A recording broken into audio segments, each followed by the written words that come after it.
যদি থাকে নসিবে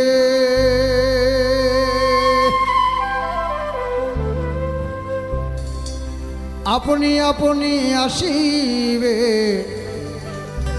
হ্যাঁ বন্ধুরা, এটাই সত্য। থাকে নসিবে যদি নসিবে থাকে তাহলে আপনি আপনি আপনি আপনি আসেন। আসিবে।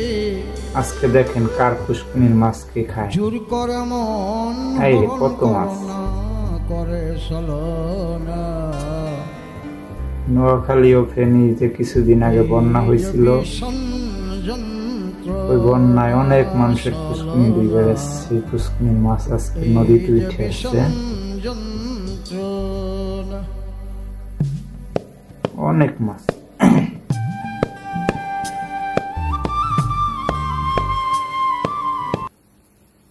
কত মানুষের লাখ লাখ টাকা খরচ করে মাছ ফলাইছে, সেই মাছ আজকের